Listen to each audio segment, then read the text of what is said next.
Welcome to the deep dive. This is a story that, well, it really transcended the true crime genre. It became this global phenomenon, launching a pretty obscure Oklahoma zookeeper into a kind of celebrity status. A status that continues even now while he's serving a pretty lengthy federal sentence. Exactly. We are talking about Joseph Allen Maldonado, but you probably know him better as Joe Exotic or simply the Tiger King. The media spectacle around him was frankly unprecedented. But the fame, the catchy songs, they often hide the very serious documented facts of his life and his crimes. Right. And that's our mission today. We want to move past that sensationalized spectacle. We're going to take the source material, the court records, the detailed journalism, all of it, and really analyze the factual history, his life, his business, his bizarre political ventures. And most importantly, the precise details of the criminal conviction that landed him in prison. Yeah, we're stripping away the theatrics, the flashy clothes, the YouTube rants. The endless parade of tigers. All of it to understand the actual trajectory of the man. So before we jump into his whole history, let's just set the stage. A foundational snapshot of who he is right now, factually speaking. Okay. So Joseph Allen Maldonado, who was born Joseph Allen Schreibogle in 1963, is an American media personality and, crucially, a convicted felon. And for a long time, he ran that zoo. For nearly 2 decades, yeah. From 1999 to 2018, he operated the Greater Wynwood Exotic Animal Park, the GW Zoo. And where's he now? He's currently incarcerated at Federal Medical Center, Fort Worth. His conviction is severe. It includes 2 counts of conspiracy to commit murder for hire. Aimed at his rival, Carole Baskin. Right. And alongside that, 17 federal charges. These are related to animal abuse and wildlife violations, specifically violations of the Lacey Act and the Endangered Species Act. That's a very serious context. So let's start from the beginning. We need to look at his formative years, how a kid from Kansas ends up as the proprietor of one of the country's most notorious roadside zoos. Well, the story starts in Garden City, Kansas. He was born Joseph Allen Schreibogle on March 5th, 1963. The family eventually moved to Texas, and he graduated from Pilot Point High School. And then, interestingly, soon after high school, he had a brief career in law enforcement. Really? Law enforcement? Yep. He served as chief of police in Eastvale, Texas. This was back in 1982. It is just utterly surreal to picture the man who would later face a jury for murder for hire, starting out as a police chief. It is. But the source material shows that even in these early years, there were already these profound conflicts, these really painful personal ruptures happening. Right, especially with his family. Absolutely. A defining moment was the fallout after his older brother, Yari, outed him as homosexual. And that caused a huge rift. A profound and irreparable rift with his father, Francis. The conflict was so severe, the rejection so deep, that his father made him promise something. What was that? That he would not attend his funeral. Wow. I mean, that level of alienation, the pain from that, it really seems to be a crucial element in understanding the toxic relationships and the need for dramatic public validation that would mark his entire life. That's a tremendously heavy piece of context. And speaking of crafting a dramatic narrative, this period also includes a very controversial story. That police cruiser crash in 1985. Right, and he's shared wildly different versions of this over the years. Yeah, that's what's so strange about it. This incident is a perfect example of his early pattern of self-mythologizing. He claimed over and over that he was severely injured when his cruiser crashed into a bridge. But the story changed. Dramatically. It all depended on who he was talking to and when. In 1997, he told the Dallas Morning News a pretty traditional cop story. He said he was forced off the road by another car during a drug investigation. So in that version, he's the hero, the victim of criminals. Precisely. But then, decades later, the story completely changes. It became much darker, much more personal. Exactly. By 2019, when he was speaking to Texas Monthly, he reframed the whole thing. He claimed the crash was actually a spontaneous suicide attempt. A suicide attempt? Why? He said he was depressed over his family's rejection and, the pressure of hiding his sexuality. But is there any proof this crash even happened? Well, that's the thing. What makes this so telling is an investigation that New York Magazine did in 2019. They interviewed people who knew him back then, family, local officials, and they couldn't find anyone who could actually recall the event. Even though he had a photo, right? He did. He presented a photograph of a wrecked car as proof, but nobody remembered it. So the truth of this whole traumatic origin story is highly questionable. So we see the pattern right away. When the facts are inconvenient, a more dramatic, self-serving, and often contradictory story gets deployed. And that desire for narrative control seems foundational to the Joe Exotic persona he'd later create. So regardless of what really happened in '85, it did mark a turning point, a career change toward animals. It did. Soon after this claimed incident, he moved to West Palm Beach, Florida. He started managing a pet store there. And that's where the inspiration came from. That's what he said. A friend who worked at a safari park would bring baby lions to the store. And Exotic credited handling those cubs, feeling their power, with inspiring him to work full-time with exotic animals. So he brought that new interest back to Texas. In 1986, he opened a pet shop in Arlington with his brother, Carole G.W. Wayne. And this is where he first really clashed with city administration. It was a precursor to his lifelong battle with authorities. What was the issue? He quickly found himself in conflict with Arlington officials over code violations, mostly signs and decorations. But critically, Exotic immediately framed this through the lens of persecution. He blamed it on homophobia. That's right. He said they were harassing him because he openly displayed gay pride symbols like U.S. flags with rainbow stripes.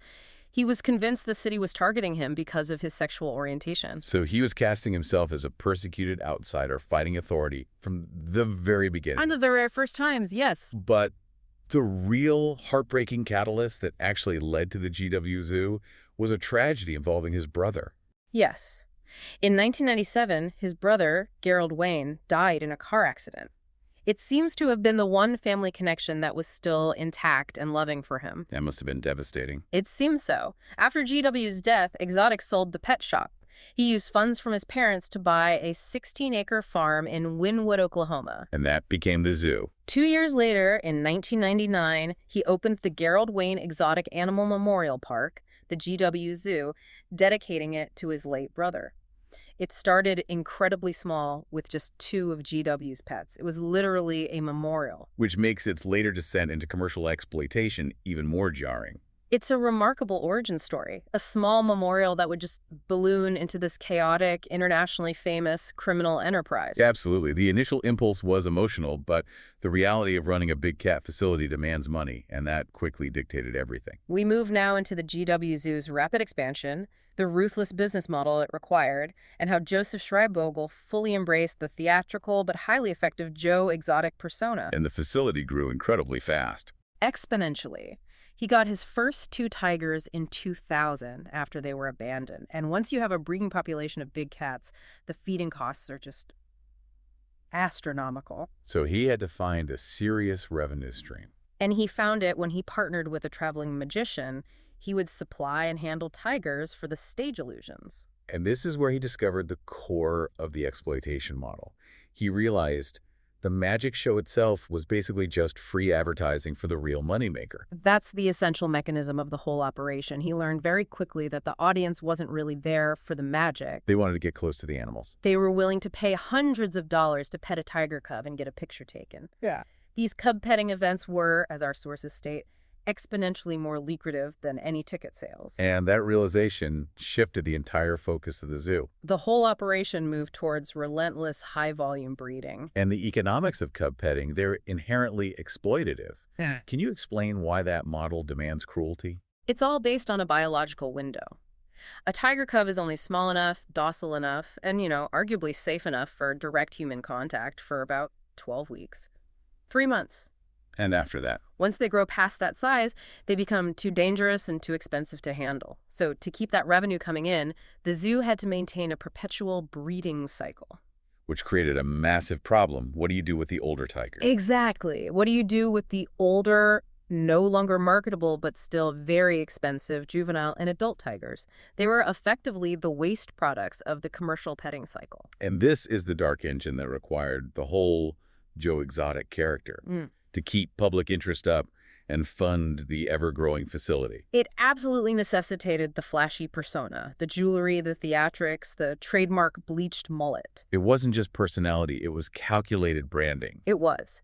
Designed to monetize the exotic animal trade through constant public appearances, the persona was the conduit for the cash flow. But even with all that money from cub petting, the cost of feeding hundreds of large carnivores must have been relentless. It was, and this led directly to some deeply disturbing methods to cut costs, which formed the basis of his animal abuse charges. Let's talk about the meat sourcing, because it really highlights the desperation and the sheer neglect at that zoo. It is truly shocking. He would take in donated horses, sometimes dozens at a time, which he would then shoot and feed whole to the big cats. Then there was the Walmart meat. He relied heavily on expired, discarded meat from Walmart to sustain the entire menagerie. This meat, often deemed unfit for human consumption, was the lifeblood of the zoo's diet. I remember a particularly grim detail from the sources about that expired meat. It wasn't just the animals eating it. That's the most disturbing layer of this exploitation. The pay for employees was extremely low. Sources cite as little as $150 a week. So they were desperate. So many of the zoo employees were forced to rely on that same expired Walmart meat for their own food. Oh my God. And what's more, employees sometimes even used this discarded meat to make pizzas that were then sold to unsuspecting customers visiting the park. That's unbelievable. It paints a picture of systemic, desperate neglect that affected everyone there, the animals and the marginalized people he employed. It does. Given that level of neglect, I imagine the USDA was involved long before the Carole Baskin feud escalated. They were. The official scrutiny began early. The GW Zoo was cited multiple times by the USDA starting in 2006 for various violations of the Federal Animal Welfare Act. And these weren't just minor paperwork issues. No, these were persistent, documented failures in housing, veterinary care, and sanitation. It showed years of substandard conditions. We should also mention an earlier incident before the zoo was even fully established back in 1999 in Texas. It involved emus. Yes, this was in Red Oak, Texas. Exotic had volunteered to capture a large number of neglected emus and bring them to his park. But corralling those birds proved to be impossible without them getting hurt. Right, several animals died in the attempt. Ultimately, Exotic and another man just. They resorted to killing the remaining emus with shotguns to stop the chaos. Was he charged with cruelty for that? Local police initially accused them of animal cruelty, but a grand jury declined to indict. Why was that? Because, in Texas at that time, emus were legally classified as livestock. So they could be killed legally. Right. The incident just shows an early readiness to use extreme, lethal measures when dealing with animal control problems. Beyond the zoo itself, the Joe Exotic persona expanded into this completely manufactured entertainment career, specifically country music. He presented himself as this rugged performer, but the reality was very different from his music videos. The reality is that his music career was a facade. It was built on deception. He genuinely wanted to be a country singer, but he didn't have the talent. So what did he do? He commissioned country songs from other artists, often saying it was for a reality TV show he was planning. His actual involvement was limited to suggesting topics, maybe singing some minor backing vocals. The real work happened in the video production. Precisely. He used those professional recordings to create these high-production music videos starring himself as the main performer. And he posted them on YouTube. Taking full sole credit for the vocals, allegedly without ever telling or compensating the actual artists who sang and wrote the songs. It was another layer of calculated projection to enhance his celebrity. Absolutely. His best-known track is I Saw a Tiger. He released albums like I Saw a Tiger in 2014 and Starstruck in 2015. And even from prison, he's found a way to keep this up, releasing an album called Jungle Rhapsody in 2023. So whether it's his origin story, his business, his music, the common thread is a profound manipulation of reality to create a marketable persona. And even before the Netflix fame, he wasn't completely unknown. That's true. He was in Louis Theroux's 2011 BBC documentary, America's Most Dangerous Pets. He was already building a brand. And he leveraged his zoo for other media, like pro wrestling. He was a commentator and host for wrestling programs held right there at the GW Zoo, starting around 2010. He was just constantly building his brand, desperately seeking that mainstream attention. We transition now into the intense, years-long feud with Carole Baskin, the mysterious fire, and the inevitable criminal conviction that followed. This rivalry is the axis on which his entire downfall turns. It began in earnest around 2009. And Carole Baskin, through her organization Big Cat Rescue, wasn't just a competitor, she was an activist. She was, with a singular goal, ending commercial cub petting nationwide. And since Exotic's entire revenue stream depended on that, Baskin was an existential threat to the GW Zoo. Her strategy wasn't about attacking the zoo physically, it was purely financial. And it was incredibly effective. She mobilized a huge network of volunteers. They would track Exotic's traveling shows, the malls, the fairgrounds. Then what? They would execute what they called email bombs, coordinated mass emails to the venue managers, citing his USDA violations and explaining the cruelty of cub petting. And this worked. It successfully convinced countless venues to cancel his shows, which caused significant immediate damage to his finances. And Exotic's reaction wasn't to change his business model. It was to escalate the personal attacks. To an obsessive level. He built a crude TV studio at the zoo and used his YouTube channel to host a nightly talk show dedicated to just vitriolic, bizarre attacks against Baskin. He even chartered a helicopter to film her property at one point. Yes, in 2010, it moved very quickly from a business rivalry to a deep, consuming personal obsession. And he infamously weaponized the disappearance of Carole Baskin's second husband, Don Lewis. He did. Don Lewis disappeared in 1997. Exotic used his platform to relentlessly promote theories that Baskin was involved, offering a $10,000 reward. And we must pause here, showing sympathy for the victim, Carole Baskin, to state clearly that evidence of foul play is lacking, and Baskin was never named a suspect by law enforcement. That's right. Exotic used this family tragedy purely to generate controversy and undermine his rival's credibility. The feud eventually moved into civil court over a trademark dispute. Yes. In 2011, Exotic tried to confuse the public by rebranding his show as Big Cat Rescue Entertainment. A clear attempt to undermine her. Absolutely. Baskin sued him for trademark infringement, and the court awarded her a $1 million settlement, which Exotic immediately tried to avoid paying. He filed for bankruptcy, and crucially, he fraudulently transferred the GW Zoo to his mother to shield it from Baskin. A move the courts later invalidated. Yes, they ruled it a fraudulent conveyance, which is what allowed Baskin to eventually gain control of the property. Then there was the fire in 2015, where a major piece of potential evidence was lost. On March 26, 2015, a fire destroyed the TV studio where he kept all his show footage. Most tragically, all but one of the alligators he had from Michael Jackson's Neverland Ranch died. He blamed activists, of course. He did. But the claims from his former reality TV producer, Rick Kirkham, are chilling. What did Kirkham say? Kirkham asserted that the fire was deliberately set to destroy the video footage he had. And the reason was horrifying. Kirkham claimed he had video evidence of Exotic killing animals for fun. He said he saw Exotic walk up to a tiger he didn't like and just shot it in the head. If that's true, the fire was arson to cover up severe premeditated animal cruelty. And this volatility brings us directly to the criminal path. His threats against Carole Baskin went from YouTube rants to an actual criminal conspiracy. The legal focus is on November 2017. He solicited two separate individuals to murder Baskin, offering them several $1,000s. And one of them was an FBI informant. He was, which effectively put Exotic under direct federal surveillance. This led to his arrest in September 2018. And when it went to trial, the jury's decision was swift. In April 2019, they found him guilty on the 2 counts of hiring someone to murder Baskin, but they also convicted him on 17 federal wildlife charges. Let's clarify those because they're crucial. Yeah. What did the Lacey Act and Endangered Species Act violations cover? This is a vital point. The Endangered Species Act is straightforward. It protects threatened species. For Exotic, it meant he couldn't kill or sell protected tigers. The fact he was convicted of killing 5 tigers just to make space for more profitable cubs is a direct, egregious violation. And the Lacey Act. That was a bit more complex. The Lacey Act is about combating illegal wildlife trafficking. It makes it a federal crime to deal in illegally harvested wildlife. For Exotic, this was about falsifying records for animals he sold across state lines.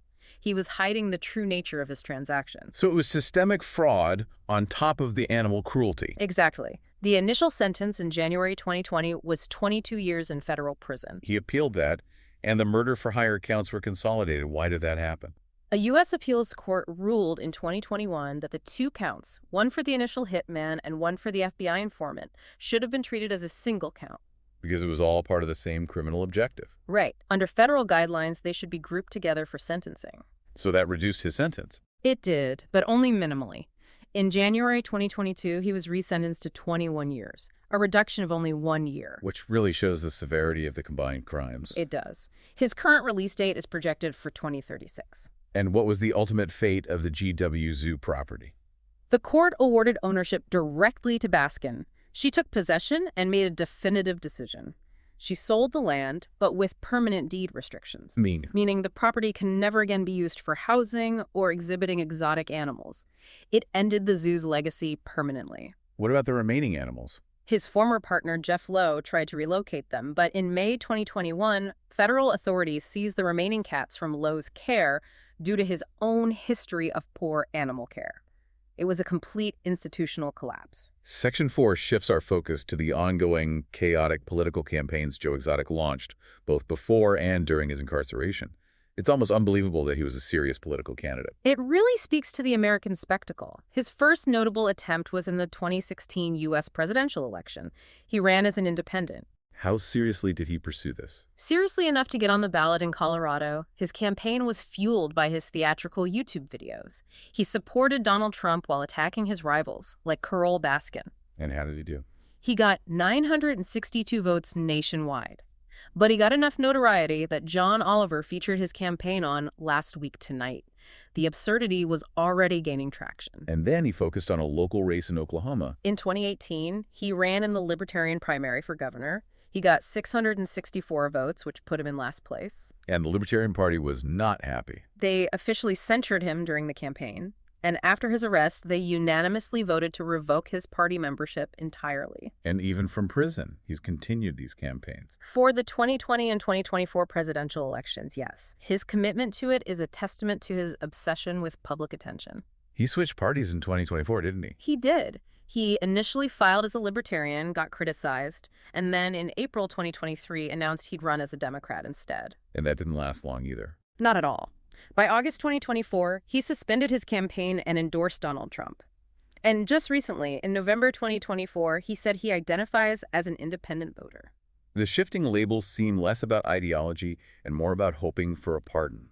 That brings us to the highly publicized pardon efforts.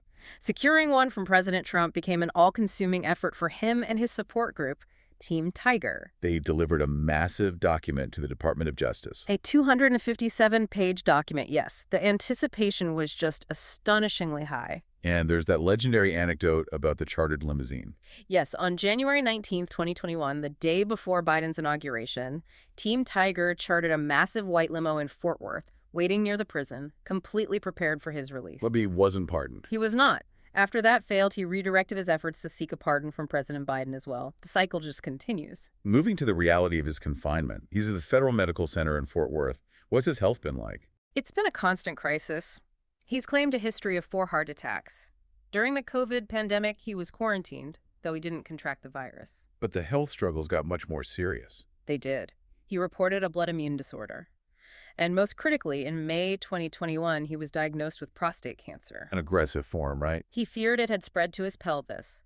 He was transferred to a specialized facility in North Carolina for treatment before being moved back to Fort Worth. So he's battling a life-threatening illness while incarcerated. Yeah.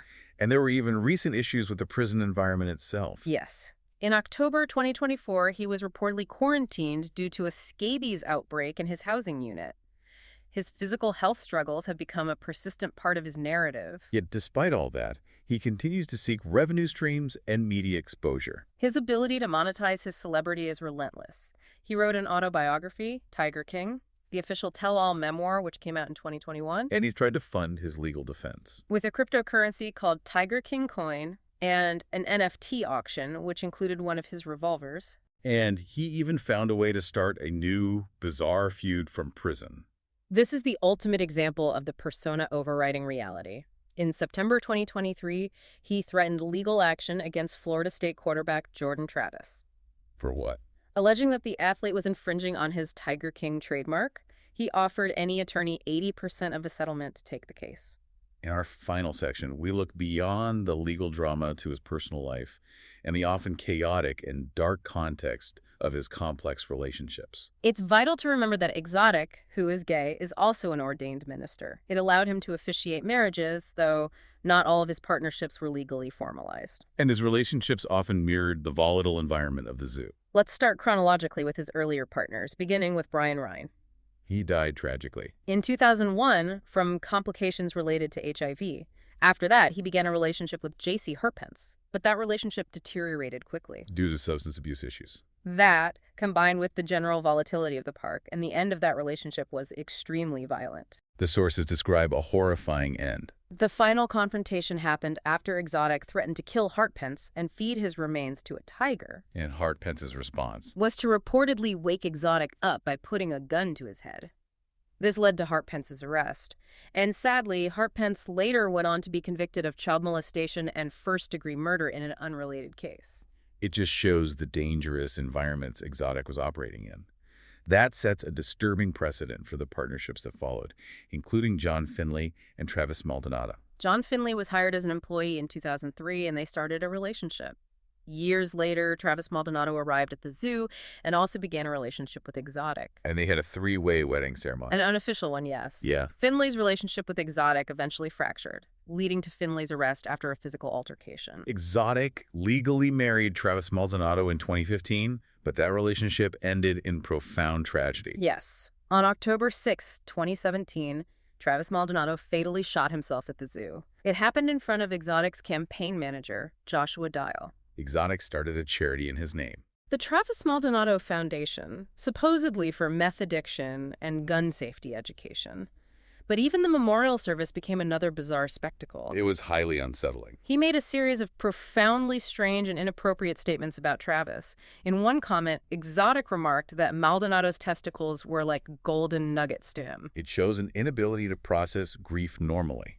He filtered a tragedy through a lens of public performance. And soon after Maldonado's death, he married Dylan Passage. Very quickly, December 11th, 2017, Travis Maldonado's own mother was a witness. Passage later revealed that the relationship devolved into control and abuse. He said Exotic prevented him from having friends or seeing family, isolating him completely. Passage's later reflections really show the emotional toll. After their divorce was finalized, Passage released a video detailing the abuse. He said he felt like another animal in a cage at the zoo. How did Exotic respond? With characteristic anger from prison, blocking Passage on social media. And he's continued to seek partnership even while serving his sentence. Despite everything, he announced his engagement to a fellow inmate, Jorge Marquez, in October 2024. They married in April 2025. But that was disrupted almost immediately. 1 month later, Marquez was released and deported to Mexico. The cycle of intense, volatile, and quickly severed relationships just continues, even from behind bars. This deep dive has allowed us to synthesize the complex, media-saturated life of Joe Exotic, ensuring we move past the spectacle to the foundational facts. We've seen the arc, from a background in law enforcement and a painful rift with his family, to establishing a zoo as a memorial for his brother. A memorial that quickly became a financially desperate operation sustained by an exploitative business model. Cub petting, which relied on a relentless breeding and the use of discarded meat, putting both animals and employees at risk. And the Joe Exotic character was ruthlessly cultivated for profit. But it was that same character that drew the relentless, organized ire of Carole Baskin that led directly to the escalating feud, the fraud, and ultimately the murder-for-hire plot. The legal specifics are undeniable. He's serving a 21-year sentence, reduced only minimally after 2 murder-for-hire counts were consolidated. And that's combined with 17 counts of federal wildlife crime, including fraud under the Lacey Act and the illegal killing of endangered animals. He's fighting serious health issues while continuing his desperate political efforts from his prison cell. For you, the listener, the goal was to take this immensely complicated narrative and distill the core, verifiable facts. We provided the true history of the zoo, the reality of the business model, and the undeniable facts of his criminal conviction. The key element unearthed across all sources is the power of a manufactured persona to mask profound instability, systematic cruelty, and calculated criminal activity. As we conclude this deep dive, consider the application of this knowledge. Think about the immense power of viral media to transform and amplify figures, for better or worse, regardless of the underlying facts. And consider the importance of understanding the legal frameworks, like the Lacey Act, that govern the treatment and commerce of wildlife. Thank you for joining us for this in-depth analysis of the facts surrounding Joseph Maldonado. We'll see you on the next deep dive.